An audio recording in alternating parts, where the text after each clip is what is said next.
Hello students, I hope and pray you are doing well. Excellent. So children, let's do today the back exercises of chapter 15, that is Bhakti ke Bhav Suman, from your Hindi literature book Sunehri Dhoop. Let's revise the Shabdarth first. Page number 118. पहला शब्द है बास, means सुगंध, smell. घन मेघ या बादल, means cloud.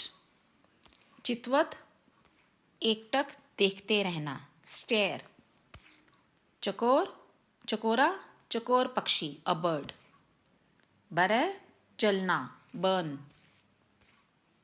सुहागा सुहागा नामक रासायनिक पदार्थ, जिसको हम बोरेक्स बोलते हैं. रतन रत्न, जेमस्टोन. देन अमोलक, बहुमूल्य, वैल्यूएबल. खोवायो खोकर, लूज. सवायो मीन्स सवा गुणा, मीन्स 1.25 times. खेवटिया खेवनहार या नाविक, मीन्स सेलर. हरक प्रसन्न, हैप्पी, डिलाइटेड. लकुटी लाठी, छोटी छड़ी, अ स्मॉल स्टिक. कामरिया छोटा सा कंबल, अ स्मॉल ब्लैंकेट. कल धोत के धाम, सोने के महल, गोल्ड पैलेसेस. तिहूं तीनों, 3, all 3. डारो डालना, to put or to keep or to pour. पुर लोक, वर्ल्ड. तड़ाग सरोवर, मीन्स पॉन्ड. करील के कुंचन, कांटेदार झाड़ियाँ, थॉर्नी बुशेस. वारों न्यौछावर कर देना, गिव अप. तो इसके बाद है पाठ. इसके अंतर्गत हैं प्रश्नों के उत्तर. सबसे पहले तो पहले हैं मौखिक प्रश्न. क. मीरा को राम रतन धन किसने प्रदान किया? उत्तर. मीरा को राम रतन धन उनके सतगुरु ने प्रदान किया. ख. रैदास को किसकी लगन लगी है? उत्तर. रैदास को राम के नाम की लगन लगी है. ग. चंद्रमा को रात भर कौन देखता रहता है? उत्तर. चंद्रमा को रात भर चकोर पक्षी देखता रहता है. घ. मीरा हर्षित होकर किसके गुण गा रही हैं? उत्तर. मीरा हर्षित होकर अपने प्रभु गिरिधर नागर अर्थात गिरी मतलब पर्वत को धारण करने वाले भगवान श्री कृष्ण के गुण गा रही हैं. अगला प्रश्न है. रसखान अपनी आंखों का सुख कैसे प्राप्त करना चाहते हैं? उत्तर. रसखान अपनी आंखों का सुख ब्रज के वन, बाग व तड़ाग निहार कर प्राप्त करना चाहते हैं. च. रसखान के आराध्य, मीन्स जिनकी वे आराधना करते हैं, कौन थे? रसखान के आराध्य भगवान श्री कृष्ण थे. इसके बाद है अर्थ ग्रहण संबंधी प्रश्न. तो इसके अंतर्गत क है. भक्ति भाव से पूर्ण पदों को कंठस्थ करना मतलब याद करना, मतलब लर्निंग बाय हार्ट. नीचे लिखी पंक्तियों को पूरा कीजिए. तो first you will learn these जो भक्ति पद हैं, एंड देन आपने ये जो उन्होंने आधी पंक्ति दी है इसको पूरा करना है. So this task you will do yourself. Learn and then write the complete the line. or you can see from the back page, but you should learn. उसके बाद है अगला ख, पठित काव्यांशों के आधार पर सही विकल्प चुनकर टिक का चिन्ह लगाइए। तो यहाँ पे आपने जो करेक्ट ऑप्शन है उस पर टिक लगाना है। तो प्रश्न है पहला, ईश्वर चंदन के समान हैं, तो भक्त क्या है? पानी के समान, तो इसके आगे आप टिक लगाएंगे। ब, सोने के करोड़ों महल कौन न्यौछावर करना चाहता है? तो कौन है? रसखान, तो इसके सामने टिक लगाएंगे। स, मीरा ने भवसागर किसकी सहायता से पार किया? तो कैसे पार किया? सतगुरु की सहायता से, तो इसके सामने आप टिक लगाएंगे। तो इसके बाद है लिखित प्रश्न। तो इसके अंतर्गत पहले हैं लघु उत्तरीय प्रश्न। क, सोने में सुहागा को मिलाने का क्या परिणाम होता है? उत्तर, सोने में सुहागा मिलाने से सोना और भी चमक जाता है, उसमें और भी निखार आ जाता है। ख, रैदास ने किस प्रकार की भक्ति की है?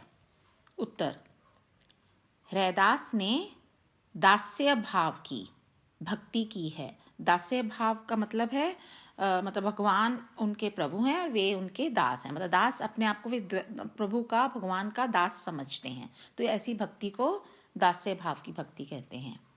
ग, मीरा ने राम रतन धन किसे कहा है? उत्तर, मीरा ने अपने आराध्य श्री कृष्ण का नाम जपने को राम रतन धन कहा है। घ, गिरधर नागर का क्या अर्थ है? उत्तर, गिरधर का अर्थ है गिरी, मतलब गोवर्धन पर्वत को धारण करने वाले, और नागर का अर्थ है नगर में रहने वाले। मीराबाई श्री कृष्ण के इसी रूप की उपासना करती थीं। अगला प्रश्न है, कवि रसखान कृष्ण के किस रूप पर मोहित हैं? उत्तर, कवि रसखान कृष्ण के ग्वाल बाल रूप पर मोहित हैं। कृष्ण जब बाबा नंद की गौएं चराने जाते थे, तब उनके हाथ में एक छोटी सी लाठी और कंधे पर एक Kambali means a small blanket हुआ करती थी। रसखान श्री कृष्ण के इसी रूप पर मोहित थे। च, प्रस्तुत भक्ति पदावली में रसखान अपने जीवन का सुख किन दो कार्यों में महसूस करते हैं?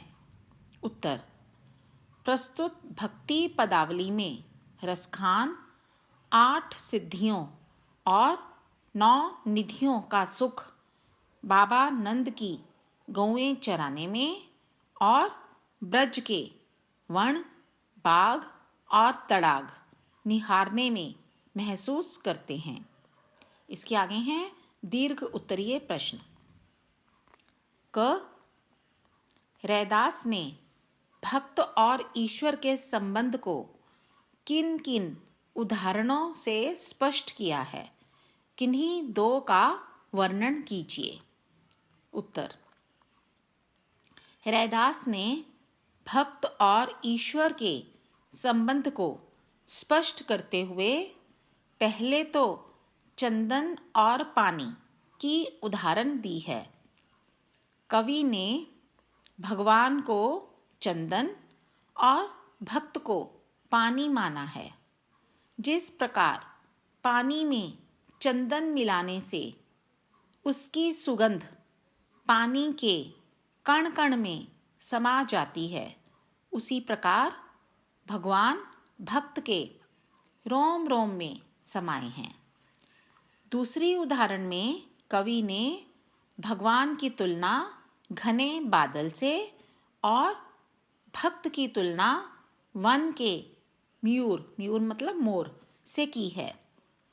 जिस प्रकार आसमान में घने बादल देखकर वन में मयूर नाचने लगता है, उसी प्रकार अपने आराध्य मतलब अपने भगवान के दर्शन करके भक्त का मन मयूर नाच उठता है, मतलब बहुत प्रसन्न होता है भक्त। ख, कवि रैदास की कौन सी आदत नहीं छूट सकती और क्यों? उत्तर, कवि रैदास को भगवान के नाम की रट लग गई है, जो अब कभी छूट नहीं सकती।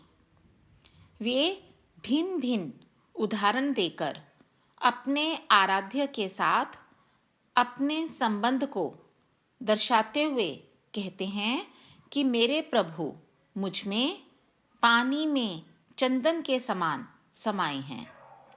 मेरे जीवन में मेरे प्रभु का स्थान धागे में मोती की तरह और सोने में सुहागे की तरह है। वे मेरे प्रभु हैं और मैं उनका दास हूँ। इस प्रकार रैदास अपने प्रभु के नाम स्मरण की आदत नहीं छोड़ सकते। ग, कवित्री मीरा ने नाम संकीर्तन की क्या विशेषता बताई है?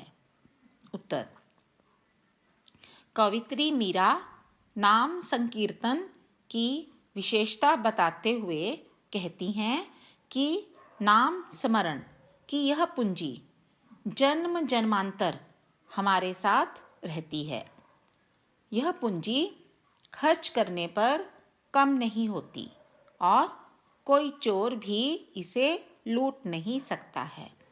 यह तो दिन प्रतिदिन बढ़ती रहती है।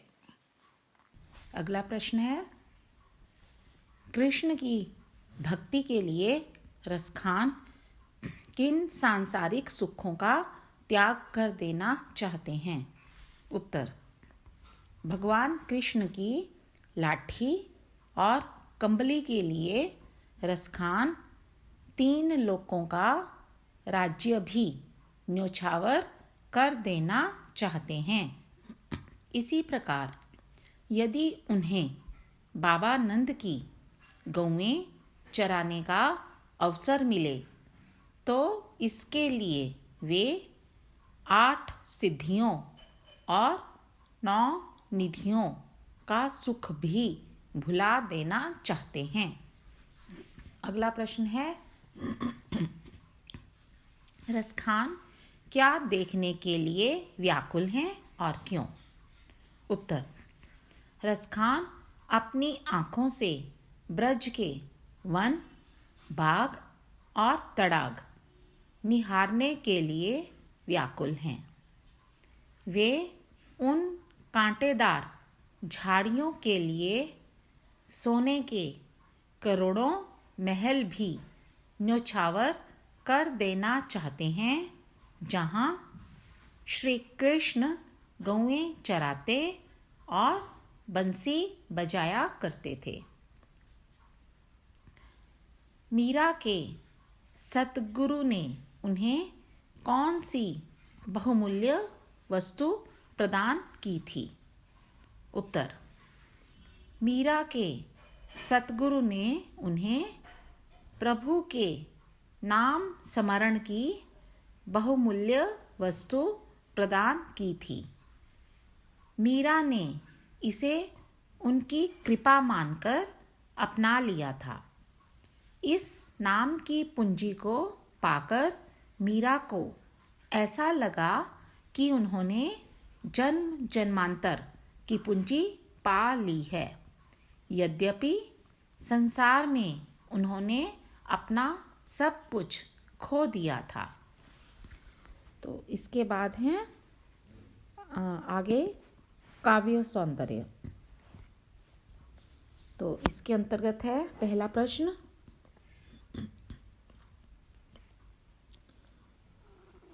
पहला प्रश्न है, रैदास, मीराबाई, रसखान जैसे भक्त कवियों ने भाव विभोर होकर गीत रचना करते हुए अलंकारों का अत्यंत स्वाभाविक ढंग से प्रयोग किया है। अलंकार काव्य की सुंदरता बढ़ाते हैं। अलंकार का अर्थ ही गहना होता है, आभूषण। तो जैसे आभूषण पहनने से किसी युवती का सौंदर्य बढ़ जाता है, ऐसे ही अलंकार जब हम कविता में प्रयोग करते हैं तो कविता का सौंदर्य बढ़ जाता है।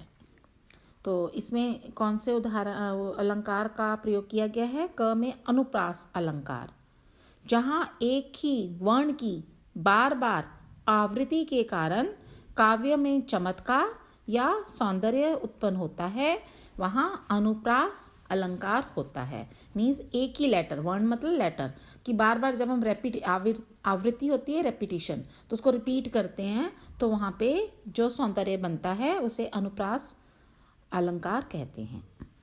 तो यहाँ पे रसखानी कबों इन आँखिन सौ, ब्रज के बन बाग तड़ाग निहारों।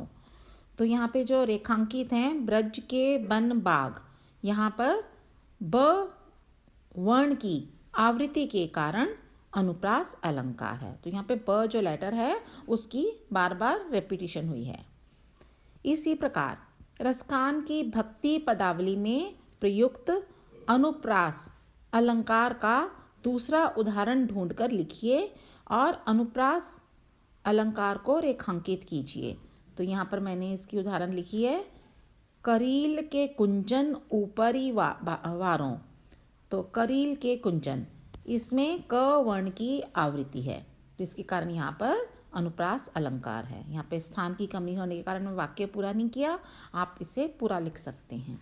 ख रूपक अलंकार, जहाँ गुणों की समानता दिखाने के लिए किसी जग प्रसिद्ध वस्तु पर सामान्य वस्तु को आरोपित किया जाता है, वहाँ रूपक अलंकार होता है। मतलब हम जब कोई बिल्कुल सिमिलर वस्तु होती है जो उसके साथ हम किसी प्रसिद्ध वस्तु का को जोड़कर उसका एग्जाम्पल देते हैं, तो वहाँ पे रूपक मतलब उसके ऊपर थोप ही दिया जाता है वो उस वस्तु को, उसे रूपक अलंकार कहते हैं। जैसे चरण कमल बंदो हरिराई, तो इस उदाहरण में प्रभु के चरणों को ही कमल कह दिया गया है। यहाँ पर ऐसा नहीं कहा चरण जैसे, कमल जैसे चरण, उन्होंने सीधा कहा जो चरण है वही कमल है, तो इसलिए यहाँ पर ये रूपक अलंकार है। तो आगे आपने क्या करना है, इसी प्रकार मीरा की भक्ति रचना के अंतर्गत दी गई निम्न पंक्ति में कौन सा अलंकार है स्पष्ट कीजिए। तो पंक्ति है, पायो जी मैंने राम रतन धन पायो। तो यहाँ पे जो राम रतन है, यहाँ पर इसको मैंने कैसे लिखा है, यहाँ राम के नाम को ही रत्न कह दिया गया है, अतः यहाँ रूपक अलंकार है। तो यहाँ पर राम के नाम जैसा रतन नहीं कहा गया, सीधा ही राम रतन ही कह दिया कि जो राम का नाम है वही रतन है, तो इसलिए यहाँ पर भी रूपक अलंकार है। तीसरा है ग उपमा अलंकार, जब किसी व्यक्ति या वस्तु की विशेषता बताने के लिए उसकी तुलना किसी अन्य वस्तु या व्यक्ति से की जाती है, वहाँ उपमा अलंकार होता है। मतलब कंपैरिजन किया जाता है किसी दूसरी वस्तु के साथ, किसी एक वस्तु का। जिस व्यक्ति या वस्तु की तुलना की जाती है उसे उपमेय कहते हैं, तथा जिस प्रसिद्ध व्यक्ति या वस्तु से तुलना की जाती है उसे उपमान कहते हैं। जैसे तुम चंदन हम पानी। तो इस पंक्ति में जो तुम जो अर्थात प्रभु जो हैं उनको जो चंदन के साथ तुलना की गई है, तो प्रभु क्या हुए उपमेय और चंदन क्या हुआ उपमान। और इसी प्रकार हम अर्थात कवि जो है या भक्त जो है वो क्या है उपमेय, और किसके साथ तुलना की गई है पानी के समान, तो पानी क्या हुआ उपमान। तो अब आपने क्या करना है, रैदास की भक्ति रचना से इसी प्रकार के दो अन्य उदाहरण लिखिए तथा उनमें निहित उपमान और उपमेय का उल्लेख कीजिए। तो उदाहरण मैंने यहाँ पर क्या दी है, तुम दीपक हम बाती। तो इसमें उपमेय क्या है, इस पंक्ति में तुम अर्थात प्रभु, और हम मीन्स भक्त। और उपमान क्या है? दीपक और बाती। और दूसरा उदाहरण मैंने क्या दिया? तुम मोती हम धागा। तो इस पंक्ति में उपमेय कौन कौन से शब्द हैं? तुम का मतलब प्रभु, और हम मीन्स भक्त। और उपमान कौन से शब्द हैं? मोती और धागा। इसके आगे है व्याकरण बोध।